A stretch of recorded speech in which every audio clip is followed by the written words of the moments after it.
Assalamualaikum warahmatullahi wabarakatuh. Selamat pagi. Semoga sahabat-sahabatku semua, anak-anakku semua selalu diberi keberkahan dari Allah yang Maha Kuasa, bahwa pada pagi hari ini tanggal 21 Juni 2021 pengurus OSIS SMP Negeri 2 Bobotsari melaksanakan memperingati Hari Lingkungan Hidup Sedunia dengan tujuan bahwa agar anak-anak SMP Negeri 2 Bobotsari mampu melaksanakan menjaga lingkungan hidup agar lingkungan hidup tidak tercemar dalam bentuk apapun, sehingga dengan lingkungan hidup yang tetap terjaga dengan baik, maka kehidupan akan tetap terjaga dengan baik dan bahkan tetap terjaga kesehatannya. SMP Negeri 2 Bobotsari yang dipimpin oleh Ibu Trikanti SPD MH memang sudah terjadwalkan untuk melaksanakan kegiatan ini dengan tujuan agar sekolah SMP Negeri 2 Bobotsari menjadi yang terbaik. Kemudian yang berikutnya adalah yang menjadi pembicara di sini adalah ada dua orang. Yang pertama adalah Bapak Taufik Hidayat. Beliau bekerja sebagai penyuluh pertanian di Kecamatan Kutasari, Kabupaten Purbalingga. Beliau juga sedang menyelesaikan program sarjana S1 di program studi S1 Agribisnis di Universitas Terbuka. Yang kedua, Bapak Jumadi, beliau bertugas di penyuluh pertanian di Kecamatan Purworejo Kelampok, Kabupaten Banjarnegara. Beliau pun sedang menyelesaikan program sarjana S1 pada prodi program studi S1 Agribisnis di Universitas Terbuka. Saya tidak lama-lama, silakan mari kita saksikan bersama-sama. Saksikan saja. Wassalamualaikum warahmatullahi wabarakatuh. Terus yang saya hormati Bapak Ibu selaku pembina Adiwiyata, terus juga pembina OSIS, ya. Terus yang berikutnya anak-anakku yang saya sayangi, yang saya banggakan, pengurus OSIS dan juga ada juga yang ikut untuk Adiwiyata. Puji syukur kehadirat Allah Subhanahu wa taala, pada pagi hari ini kita bertemu dalam keadaan sehat walafiat, ya. Jadi tetap protokol kesehatannya tetap pakai masker, ya. Sebelumnya Bapak selamat datang di SMP Negeri 2 Bobotsari. Terima kasih sudah dapat hadir untuk memenuhi undangan kami untuk memberikan pencerahan kepada anak-anak khususnya siswa OSIS di SMP Negeri 2 Bobotsari. Dan mohon maaf nih Pak, kalau dalam penyambutannya mungkin begitu amat sangat sederhana, tetapi tidak mengurangi makna dan kebahagiaan kita ketika bertemu dengan Bapak semuanya. Terus untuk anak-anakku karena sekarang sedang pandemi, akhirnya kita juga jarang bertemu, terutama untuk pengurus OSIS, ya. Mungkin dalam Assalamualaikum. Bismillahirrahmanirrahim. Assalamualaikum warahmatullahi wabarakatuh. Waalaikumsalam warahmatullahi wabarakatuh. Yang saya hormati Ibu Kepala Sekolah SMP 2 Bobotsari. Yang saya hormati Bapak Ibu Guru SMP 2 Bobotsari. Yang saya hormati pengurus Adiwiyata di Sekolah SMP 2 Bobotsari. Yang saya hormati adik-adik OSIS di SMP 2 Bobotsari. Alhamdulillah hari ini kita bertatap muka nih. Marilah kita tidak hentinya untuk mengucapkan puja dan puji syukur kehadirat Allah Subhanahu wa taala. Pada pagi hari ini kita bisa berkumpul, bertemu dengan kondisi tidak kurang suatu apapun, dengan kondisi sehat nih. Adik-adik semua yang saya cintai nih. Mungkin sebelum saya berbicara banyak, saya ingin mengenalkan diri. Ada istilah tak kenal tak sayang. Mudah-mudahan dengan perkenalan ini bisa menciptakan kita keluarga yang baik, keluarga yang namanya sesama muslim, kita adalah keluarga. Jadi kita saling mengenal. Engkau kayak siapa kayak ngomong ngarep nanti. Nama saya Taufik Hidayat. Asli saya dari Desa Sokawera, Kecamatan Padamara. Mungkin kalau saya lihat sih adik di sini kebanyakan dari Bocari naik nih. Mungkin yang arah ke selatan jarang. Mungkin saya itu nih. Ibu suatu saat adik-adik melihat saya atau pas ketemu saya mau disapa, kita bisa ngobrol bareng, kita bisa sharing bareng nih tentang apa dan segala macam. Mungkin adik-adik bertanya-tanya, jane kayak siapa nengarep nganggo apa ini nganggo jas alma mater UT kok wis tua nggih. Wis tua-tua kok sing nganggo jas alma mater nggih Pak Kecil. Nggih, ini sekedar sedikit motivasi sebelum saya ke materi nggih. Buat adik-adik nggih, ayolah kita belajar. Belajar itu tidak ada batasannya. Di usia berapapun tidak ada batasannya. Ayo belajar. Sebelum adik-adik itu menyesal di kemudian hari karena mengabaikan pelajaran, karena mengabaikan tugas dan segala macam, termasuk mengabaikan apa yang jadi cita-cita orang tua panjenengan. Ayo belajar. Saya sedikit cerita. Dulu saya tamat SLTA, mau belajar lagi sudah malas karena merasa sudah di kita pikiran sudah peres gitu. Dulu SMP kayak bosan, apa bosan. Akhirnya bekerja. Setelah bekerja ada tuntutan untuk supaya dapat ijazah. Akhirnya saya kuliah di Jakarta sambil bekerja. Lama-lama setelah bekerja kok merasa lawang kerja sulit duit ngapa kuliah. Kan gitu ya Dede. Akhirnya saya keluar dari kuliah. Namun apa yang terjadi Dede? Setelah saya tua seperti ini Pak, Dek, usia saya sudah 47 tahun. Harus belajar lagi, harus kuliah lagi. Dulu waktu masih muda, masih belasan tahun, masih di bawah 20 tahun, itu otak saya masih enak untuk berpikir. Setelah tua, mau mikir apa untuk kebutuhan kita, pikir-pikir nyari kebutuhan kan adik-adik. Makanya itu adik-adik jangan sia-siakan waktu. Di kemudian hari nanti panjenengan mau dapat apa, mau bagaimana, adanya di kemudian hari tidak ada yang tahu. Jangan sampai menyesal seperti saya ini harus sudah tua, harus tetap di dunia pendidikan sama dengan panjenengan yang masih muda-muda. Saya harus ada tanggungan menghidupi keluarga, nih panjenengan tinggal jalur fokus rampung. Ya mungkin itu sekedar apa nih titip lah buat adik-adik nih supaya kita bisa belajar. Ini adik-adik di sini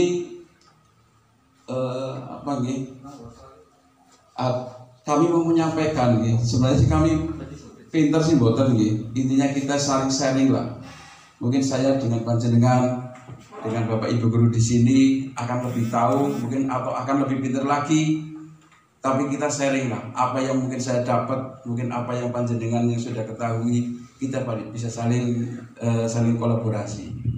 Di sini kami mau sehubungan dengan peringatan Hari Lingkungan Hidup Sedunia. Mari lestarikan alam dari kerusakan. Itu materi yang akan kami bahas untuk pagi hari ini.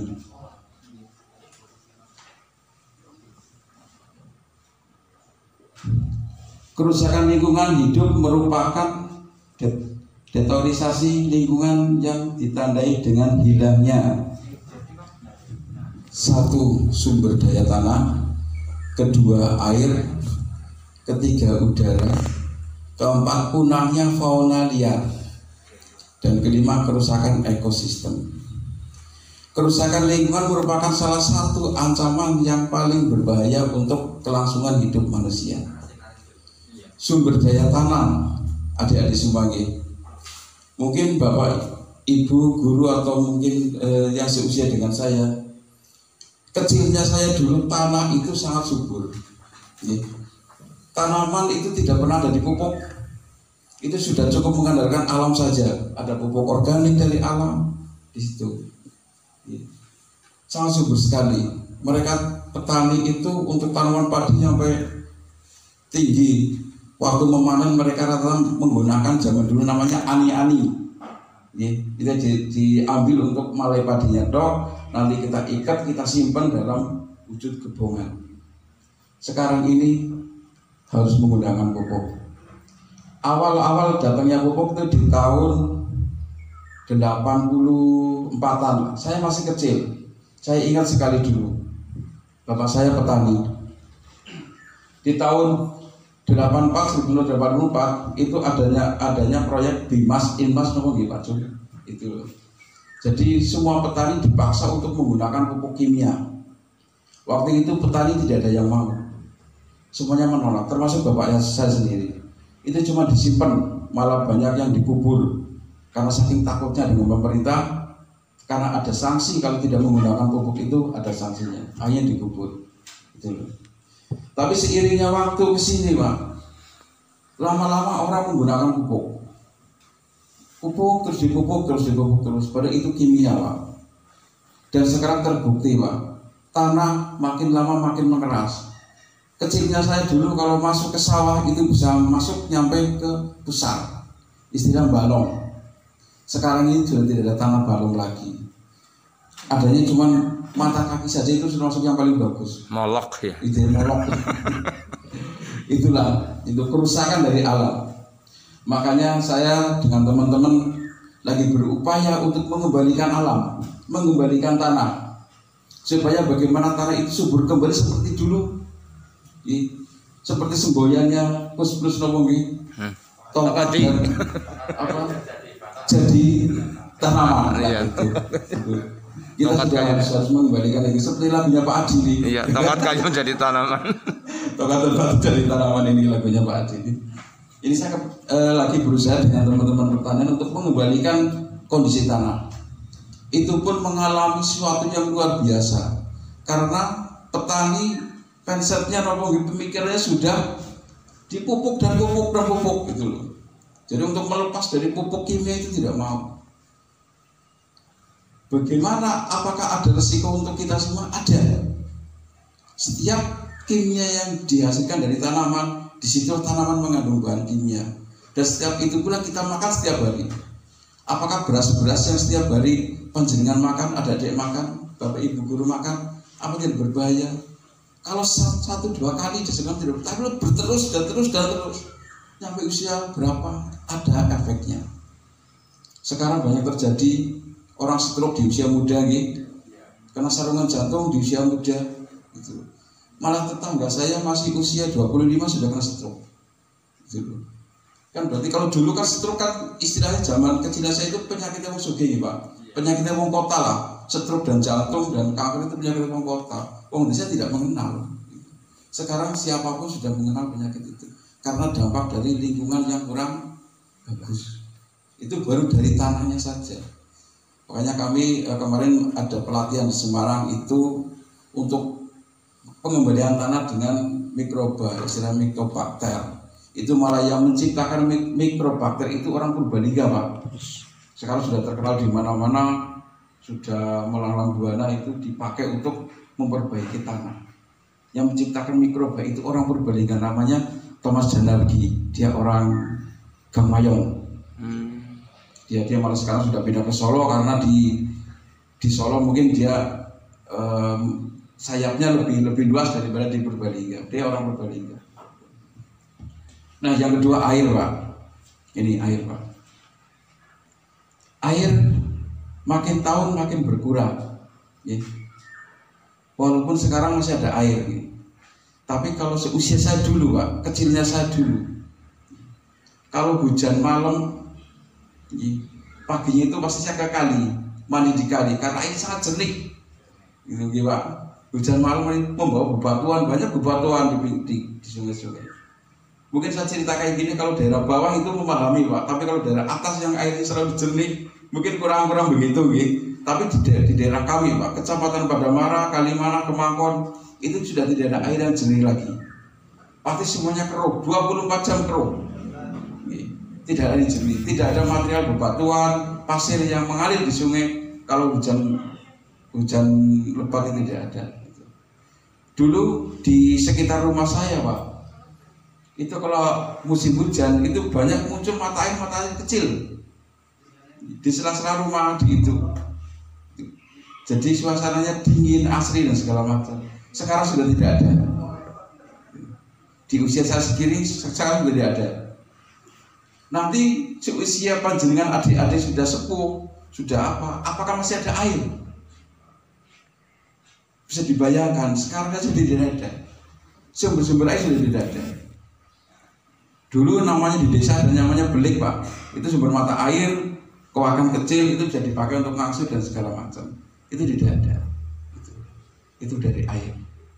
Maka dari teman-teman kami itu sekarang sudah mulai, Pak. Mulai, ayo kita ciptakan lingkungan yang asli, yang bagus. Menciptakan sumber-sumber air.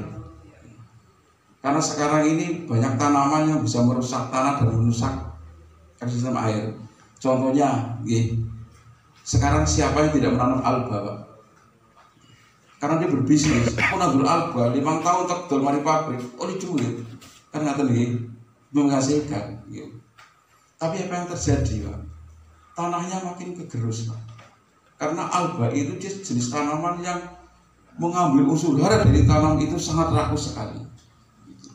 Banyak sekali tanaman, kayak tanaman jati segala macam. Kebanyakan perkebunan jati pasti di situ akan terjadi tandus. Makanya di daerah Purworejo, Pak, ada anak muda, Pak, kebetulan masih saudara dengan saya, Pak. Purworejo agak gersang sedikit, Pak. Purworejo yang mengarah ke Jogja sana, Pak. Itu dia menanam pohon beringin. Pohon beringin ditanami di semua Pak. Malah dianggap bahwa dia orang-orang waras nanti pohon beringin. Nak kena setan. Kalau diidentik di pohon beringin, mereka anak kuntilanak, anak warna-warna, setan mereka. Itu loh.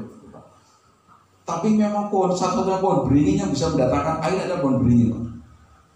Pohon itu, Pak. Kalau sudah banyak, Bapak mesti lihat kalau ada pohon beringin bisa ada mata air di situ, Pak. Kalian sudah besar nih, Pak.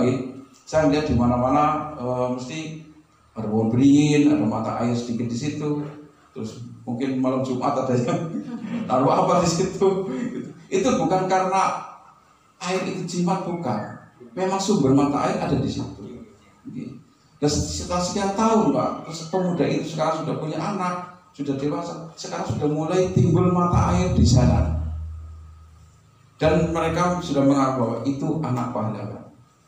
Dulu waktu dia nanam semuanya mencemooh. Harus ada proses dari awal dicemooh, nanti jadi dia pahlawan. Itu proses bertahun-tahun. Makanya adik-adik, ayolah kita lingkungan kita perbaiki. Itu air. Pencemaran air sudah di mana-mana, Pak. Pabrik, semua pabrik pembuangannya pasti ke sungai, Pak. Karena dia harus dibuang. Karena namanya bahan kimia, kita bikin lubang untuk endapan di situ. Itu dalam beberapa bulan saja tanahnya sudah mengeras. Dia sudah tidak bisa ada pori-pori untuk membuang ke bawah lagi, tidak ada. Satunya jalan harus dialirkan. Semua pabrik di sini. Saya lihat di daerah Kemangkon, Cedes, pabrik Aci, itu kalau membuang ke sungai Kelawing, itu kan kami berbusa-busa sungainya. Apakah itu tidak berbahaya? Sangat berbahaya lagi bagi ekosistem air dan sekarang, termasuk lingkungan situ, Pak. Yang ada sumurnya, yang ada apanya. namanya kimia lambat laun akan ada efeknya. Itu air. Udara Pak. Di Purbalingga itu banyak terjadi pabrik-pabrik kayu. Itu mereka sekarang menggunakan sistem open. Jadi tidak cuma di gergaji kita bikin palet segala tidak dijual. Sekarang sudah teknologi lagi dalam penjualan ke luar negeri harus di open. Open itu kayu kita open ada bahan kimianya Pak. Gitu loh. Dan itu pun residunya masuk ke sungai. Kayak di daerah kami itu di daerah Purbayasa itu ada pabrik kayu terbesar di Purbalingga Purbayasa itu masuknya ke sungai. Makanya aliran sungai yang dari Purbayasa masuk ke desa saya termasuknya itu sudah tercemar di Pak Abdul. Iya. Purbayasa itu. Keruh. Dulu airnya keruh. Dulu saya mancing di sungai banyak ikan Pak. Ikannya ikan warna-warna Pak. Dan ikan yang enak-enak. Gitu. Sekarang yang ada adalah ikan sapu-sapu Pak. Oli mawon bebuh, merubes bebuh. Atau kamarnya warna untuk pangan Pak. Walaupun banyak sekali Pak ikan sapu-sapu. Itu Pak. Itu karena pencemaran Pak dari udara. 24 jam Purbayasa itu produksi Pak. Dari pagi sampai pagi lagi. Dan asapnya itu keluar dan keluar. Ya, beberapa kali didemo oleh warga Purbayasa sendiri, gitu. Tapi seperti seberapa kekuatannya lah kita melawan orang yang punya uang dan segala macam, mentok-mentok saja. Ayo cuma diakali dan diakali dan diakali. Dan sekarang ini bagi warga Purbayasa sudah merasakan banyak orang kena paru-paru, ispal istilahnya begitu. Maka adik-adik semua, ayo kita bangun, kita ciptakan hutan-hutan kecil lah di sini. Karena paru-paru itu ada di tanaman. Kata Biwa, siapa lagi kalau buat nyedot sesuatu yang beracun pada tanaman? Kalau kita nyedot setiap hari ya, kita jadi apa gitu? Kita tidak sekuat tanaman. Yang keempat punahnya fauna liar. Nah ini Pak. Sekarang ini banyak binatang-binatang yang sudah mulai langka. Tumbuhan juga yang sudah mulai langka banyak sekali. Itu karena siapa? Ya karena keulah kita sendiri. Manusia itu sebenarnya sebagai khalifah di muka bumi ini Pak. Adik-adik. Kita tuh khalifah di sini Pak. Adik-adik. Khalifah pemimpin. Kita harus memimpin. Gawe kena rusak nang bumi ya kita sendiri. Arab gawe kesejahteraan di bumi ya kita sendiri. Itulah manusia. Kerusakan ekosistem. Nah, ekosistem jelas rusak. Kalau dari awal bersumber tanah, air sudah rusak, ekosistem otomatis ini sudah jadi bagian yang rusak. Aduh.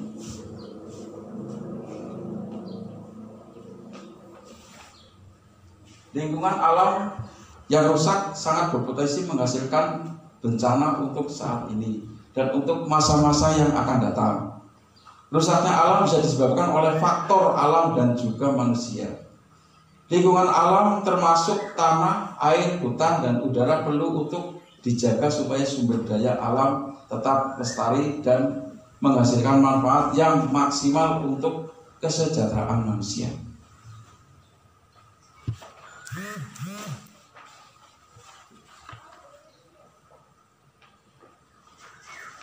Dengan adanya lingkungan Pak, itu kan kata-kata ini kalau itu kan mensejahterakan manusia Pak, lingkungan alam Pak. Tapi sekarang ini kan banyak menciptakan musibah bagi kita. Hujan sedikit pasti banjir Pak, karena tinggi. Ya mungkin di daerah Panjenengan sini jarang Pak. Tapi kalau di daerah Bapak kayak kemarin terjadi banjir di daerah Kemangkon Pak. Kemangkon itu nyampe kelelep semua rumah-rumah segala macam, nyampe jalan itu nyampe setinggi dada Pak. Itu tiba-tiba banjir. Dan dari dulu biasanya banjir itu masih sedikit Pak. istilahnya sekedar masuk ke rumah berapa senti selesai. Kemarin sampai ke dada, TV, komputer, elektronik, semuanya, kasur, tempat tidur udah habis semua basah. Itu kendaraan termasuknya yang tidak sempat untuk menyelamatkan kendaraan akhirnya kerendam di Kemangkon kemarin di tahun 2020. Itu sejarah di Kemangkon mengalami banjir yang luar biasa. Kenapa dulu tidak? Kenapa harus sekarang? Itu loh alam banjir itu Pak. Tanah longsor Pak, kayak di daerah Banjarnegara, di daerah mana sudah pasti terjadi kalau di musim hujan. Kenapa longsor? Karena tidak ada tanamannya lagi, tidak ada yang mengikat tanah, tidak ada seperti ganduli lemah supaya orang mudun, itu tidak ada. Adanya tanah-tanah sudah sangat rusak sekali. Ini tugasnya kita semua. Tugasnya adik-adik, tugasnya saya juga pribadi. Mulai dari kapan? Kalau tidak mulai dari sekarang, mulai dari kapan? Mulai dari habis semuanya. Itulah alam. Tapi memang tidak semua orang itu mampu ya Pak. Sumber mata air sudah semakin sedikit dengan adanya itu. Maka marilah kita lingkungan kita ciptakan. Lanjut. Penyebab kerusakan alam akibat ulah manusia sangat berpengaruh daripada faktor alam yang terjadinya tidak setiap hari. Banyak negara maju telah menaruh perhatian khusus terhadap kerusakan alam yang berakibat pada perubahannya iklim global. Jika iklim global berubah, hal ini dapat menyebabkan kenaikan suhu bumi karena akumulasi gas emisi di atmosfer atau juga biasa kenal dengan istilah global warming atau pemanasan global. Nah ini namanya pemanasan global Pak. Itu sudah dari saya kecil saya diwara-wara lah istilahnya. Pemanasan global menciptakan lapisan ozon itu menipis dan risikonya bermacam-macam. Tapi kita tidak pernah untuk peduli ya. Dari kecil saya selalu di sekolah sudah ada sudah keterangan bahwa pemanasan global, tapi kita tidak pernah peduli. Dampak dari pemanasan global yang pertama adalah suhu makin tinggi.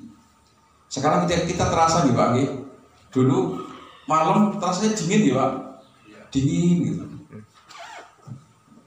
Siang ya tidak begitu panas lah. Akhir-akhir sekarang sini kan siangnya panas sekali, malamnya aja, waduh. Iya kan mungkin kalau yang rumahnya ada AC-nya tidak terasa ya Pak. Ada AC-nya, ada kipasnya tidak terasa Pak. Tapi bagi kami yang rumahnya alami itu, waduh, bahasa Jawa ini beringsang lagi, beringsang.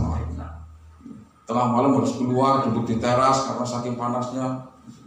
Seharusnya untuk istirahat malah untuk mendinginkan badan beringsang. Itu karena memang itu Pak. Terus sekarang ini nih, kayak kemarin di Desa Bojong baru terjadi angin puting beliung. Sudah hampir masuk kota Pak. Dulu angin puting beliung kan adanya di pinggir-pinggir desa karena dekat dengan sawah, dekat dengan itu dia muncul angin dan segala macam. Sekarang di kota, di Bojong Pak.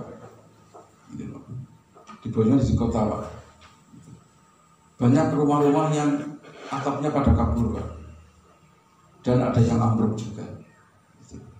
Itu karena apa? Karena itu pemanasan global, timbulnya warna-warna. Dulu kecilnya saya tidak pernah ada dengar badai-badai gitu. Sekarang kan sudah badainya warna-warna gitu. Jenengannya pun apik-apik gitu. Badai ini, badai itu, badai itu. Sing jenengnya siapa? Kenapa ada datang dan segala macam. Itu. Kenaikan permukaan air laut. Air laut jadi sini makin munggah Pak. Yang dirasakan bagi mereka penduduk pesisir pantai. Dia merasakan sekali. Makin tahun, makin dekat. termasuk di Cilacap Kampung Laut itu pernah ada kerendam ya Pak. Itu loh Pak. Terus yang 3 penurunan tanah. Wis banyune munggah, lemah mudhun. Di Jakarta saja sendiri kan gitu Pak. Per tahun ada berapa senti yang tanah Jakarta itu turun per tahunnya Pak. Mungkin 20 tahun yang akan datang banyak yang istilahnya meramal bahwa Jakarta akan kerendam 20 tahun yang akan depan. Karena setiap hari tanah itu makin turun. Karena apa? Di Jakarta tidak ada peresapan. Air mau mengalir kemana Jakarta Pak? Karena tadi hujan sedikit pasti banjir. Tanaman tidak ada, hutan tidak ada. Adanya bangunan rumah aspal. Jadi air tidak kemana-mana. Ternyata bumi makin berat, bangunannya makin itu, dia itu tidak kuat Pak, tidak kuat menahan beban dari bangunan. Makanya tanah Jakarta setiap tahun ada beberapa senti yang turun.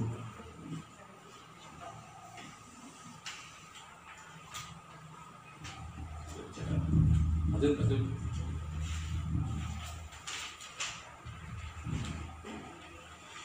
Kerusakan lingkungan karena ulah manusia. Nah ini digambar ini jelas Pak. Pencemaran air sungai Pak. Itu Pak. Di gambar kita ada bahwa air sungai itu ada buih-buih seperti umprok sabun. Itu karena semua pabrik, semua itu membuang limbah di sana. Di Galuh, Wirasana ada tempat namanya untuk pembuangan limbah. Di Galuh itu digoli dalam sekali di pinggir sungai. Digoli dalam sekali dan itu limbah kimia itu masuk ke situ. Tapi anehnya ada paralon di atas yang menuju ke sungai.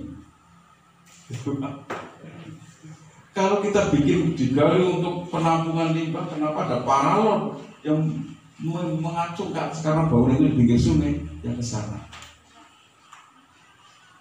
Saya 2002 sering ke sana Pak. Itu saya kemarin ke sana lagi tidak sengaja nih, saya main di tempat teman dan karena saya tukang pancing Pak, jadi iseng-iseng di sana. Itu paralon itu sudah mengeluarkan air ke sungai. Apakah tidak berbahaya sekali? Awalnya sebelum dia mengeluarkan air, limbah di situ ngumpul Pak, tidak kemana-mana Pak. Tapi ke kanan kiri atau peresapan ke bawah sudah tidak bisa, karena kimia dia tanah mengeras, akhirnya dia keluar juga Pak. Penuh keluar. Padahal setiap hari dia itu dikasih gitu Pak. Pemerintah Kabupaten Purbalingga istilah membuat itu untuk menanggulangi pembuangan limbah dari pabrik. Setiap hari dikasih itu tidak muat, tidak ada peresapan. Yang kedua rusaknya terumbu karang Pak. Ini biasanya di lingkungan pantai lah ya, laut. Orang mencari ikan pasti menggunakan yang lebih mudah lah, bom iwak. Itu otomatis kalau diledakkan bawahnya akan hancur. Padahal yang banyak ikan, kalau ada banyak karangnya di situ pasti banyak ikannya. Sama kalau saya mau mancing di laut, saya cari yang ada karangnya.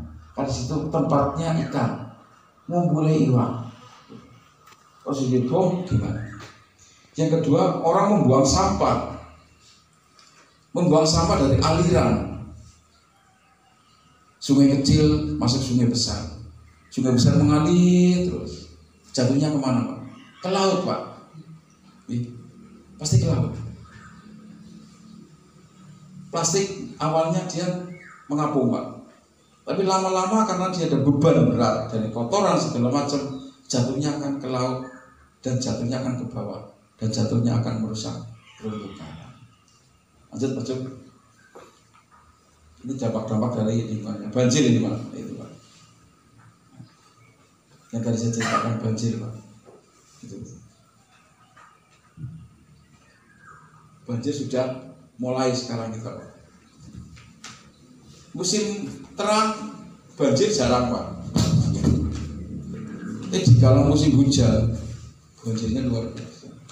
Di kala musim terang kita butuh air, sangat butuh air. Di kala musim hujan air berlebih. Yang bawahnya adalah penggundulan hutan. Saya beberapa kali diajak oleh dari dinas kehutanan, dari ada beberapa investor yang ingin menanamkan modal di kehutanan, keliling-keliling itu, Pak. Itu sekarang hutan-hutan kita sudah tidak ada pohon yang besar-besar, Pak. Dulu namanya hutan pohonnya itu kepi mawon betul nyantuk nih. Satu pokok. Pohonnya besar sekali, Pak. Kalau panjenengan lihat di Wonosobo, Pak, pegunungan Sundoro, Pak, mana ada kayu besarnya, Pak? Nyampe puncak tidak ada kayu besarnya, Pak. Semuanya ada kayu kecil dan rambutan. Sundoro. Di bawahnya lagi sudah tanaman kentang, tanaman kopis. Hutannya habis hutannya. Karena penebangan ini, Pak. Dan anehnya, Pak, entah itu sistem atau bagaimana, Pak, kalau penebangan, Pak, penebangan itu dari dari hutan kayu yang besar-besar itu dihabiskan dulu, baru kita tanami kayu yang kecil, Pak. Dan untuk menciptakan kayu yang besar itu puluhan tahun. Kalau sampai kayu besar kan bisa ratusan tahun. Itu belum ada. Seharusnya kan ditanami dulu, baru kita ambil yang besar. Ini tidak, dihabiskan dulu, baru kita tanami. Dan tanamannya tidak seimbang. Dan untuk menciptakan besar, proses.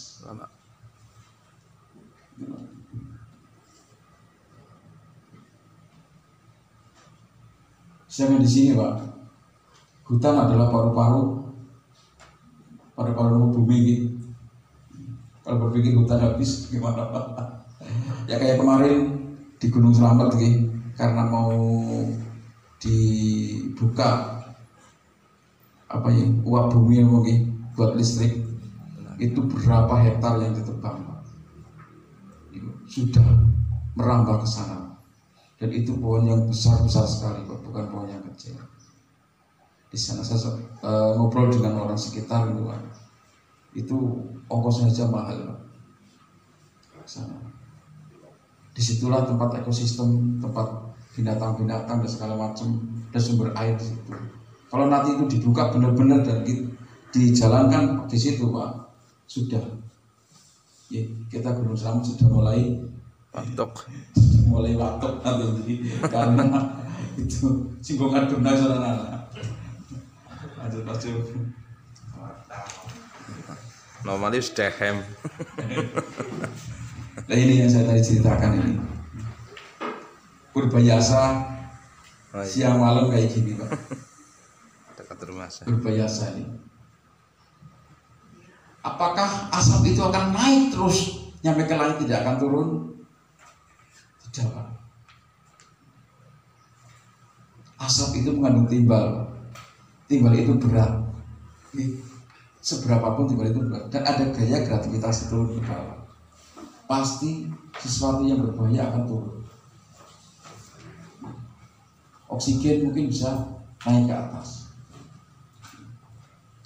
Asap tetap timbalnya turun ke bawah. Nah ini bagaimana kita bisa sehat setiap hari. Sekarang namanya orang batuk, orang masuk rumah sakit sudah banyak sekali. Dulu kecilnya saya ngomong rumah sakit wedi. Paling kalau kita sakit itu datangnya ke mantri, Pak. Mantri itu bukan dokter nih, Pak. Mantri itu asisten dokter. Kecilnya saya kalau sakit cukup di mantri. Ada sekarang pasti kalau sakit sudah ke dokter, gitu kan, sudah pakai obat segala. Dulu saya enggak, ke mantri asisten dokter. Dia dalam jenjang pendidikan belum memiliki keahlian dalam kedokteran. Tapi dulu pada buka praktek, tapi itu manjur. Kalau sekarang panjenengan pasti udah ke dokter. Flu sedikit ke dokter, demam sedikit ke dokter. Lanjut Pak Jum. Upaya pelestarian lingkungan. Nah ini kita sudah mulai ke tugas kita sebagai khalifah di muka bumi ini. Karena kita ini khalifah Dede, kita ini pemimpin. Ini kita punya tugas nih. Tugasnya untuk melestarikan lingkungan. Ini tugas kita. Tugas kita yang ada di bumi ini. Satu, reboisasi, yaitu penanaman kembali daerah-daerah yang saat ini terbilang gundul, misalnya saja di daerah perbukitan, lereng gunung, kawasan hutan dan lain-lain. Hutan sekolah. Termasuk di sini, Pak. Di sini saya lihat kayak agak hutan kecil gini. Bahkan nanti ada penanaman kembali, nandur. Walaupun masih ditandur nanti buah-buahan, itu juga termasuk bagus kan. Gitu. Tapi setelah ditanam nanti adik-adik semua dirawat. Namanya hutan kota, hutan kecil itu bukan hutan di pegunungan gitu. Kita supaya dirawat. Ben sawang ceritanya orangnya peti mata, ada indah-indahnya. Oh iya. Nah, sekarang ini lagi musimnya untuk tempat-tempat wisata nih, tempat-tempat untuk selfie lah. Adik-adik sini punya talenta, pasti punya apa ya, jiwa seni. Ciptakan seni di sini, adik-adik. Gawe supaya gimana gitu. Ya. Nanti jadinya kena go selfie, jebul anu kita kena go selfie ya, menghasilkan. Saya dengan teman petani juga di daerah Banyumas, itu di daerah Sikapat sana, mungkin siapa ada yang kenal Pak Gianto di sana, dia itu basicnya petani. Dari sebelah mana? Tepatnya. Oh iya.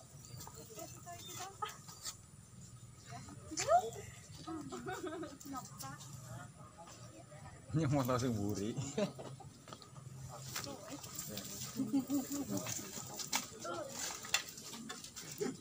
Ya, Bu. Pasang ini ya. Udah.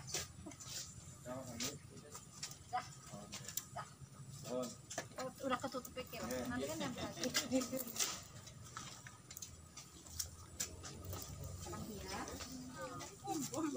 tahu kamu apa.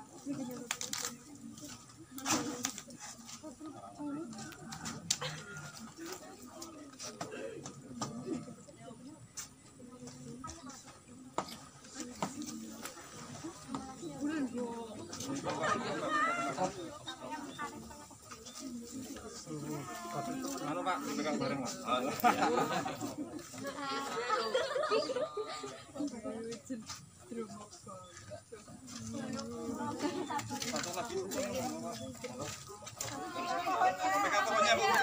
Pegang pohonnya.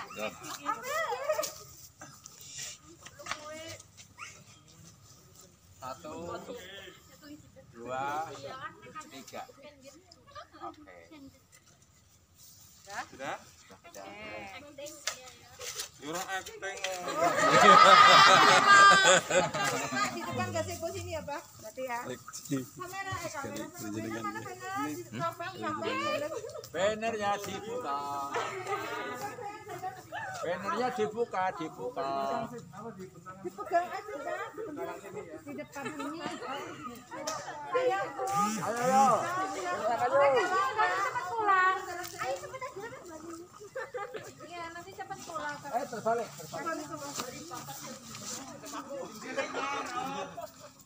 Ini yang gede-gede sayang.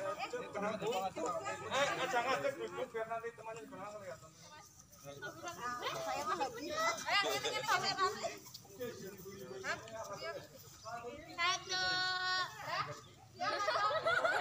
Satu.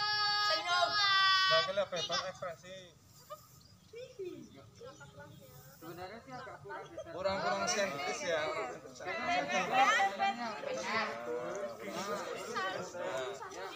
Gatur aja Mas, gatur aja. Harusnya di depan.